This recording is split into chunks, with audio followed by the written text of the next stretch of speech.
ഈശോയിൽ ഏറ്റവും പ്രിയപ്പെട്ടവരെ, ഈശോ നൽകിയ ദിവസത്തെ ഓർത്ത് നമുക്ക് നന്ദി പറയാം.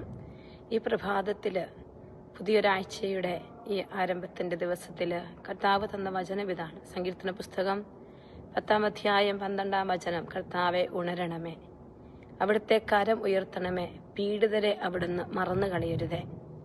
ഒരു ജനത്തിൻ്റെ കരച്ചിലാണ്, പ്രാർത്ഥനയാണ്.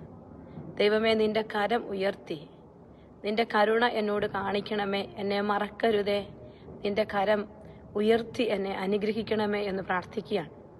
നമ്മൾ ഈശോയുടെ സ്വർഗാരോപണത്തിൻ്റെ സമയത്ത് നമ്മൾ കാണുന്നത് ഇങ്ങനെയാണ്.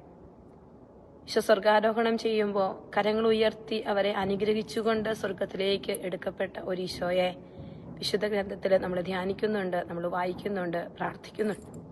അപ്പോൾ ഈശോയുടെ ചിത്രം ലൂക്കാസ് സുവിശേഷകൻ നമുക്ക് അവസാനമായി സുവിശേഷത്തിൽ വരച്ച് കാണിക്കുന്നതും കരങ്ങൾ ഉയർത്തി നമ്മളെ അനുഗ്രഹിക്കുന്ന ഒരു ഈശോയാണ്. ഉയർത്തപ്പെട്ട കരങ്ങൾ നമ്മുടെ മേൽ നീട്ടിപ്പിടിച്ചിരിക്കുന്ന ഈശോയോട് ഇന്ന് സങ്കീർത്തകന്റെ പ്രാർത്ഥനയോട് ചേർന്ന് നമുക്കും പ്രാർത്ഥിക്കാം. കർത്താവെ ഉണരണമേ, അവിടുത്തെ കരം ഉയർത്തണമേ, പീഡിതരെ അവിടുന്ന് മറന്നു കളയരുതേ. മറക്കാനാവാത്ത വിധം നമ്മളെ ഓർമ്മിക്കുന്ന പേരുകൾ ഉള്ളം കയ്യിൽ രേഖപ്പെടുത്തിയിരിക്കുന്ന കർത്താവിന്റെ സന്നിധിയിൽ ഈ തിരുവചനത്തോട് ചേർന്ന്, സങ്കീർത്തകനോട് ചേർന്ന് നമുക്കും ഇന്ന് പ്രാർത്ഥിക്കാം.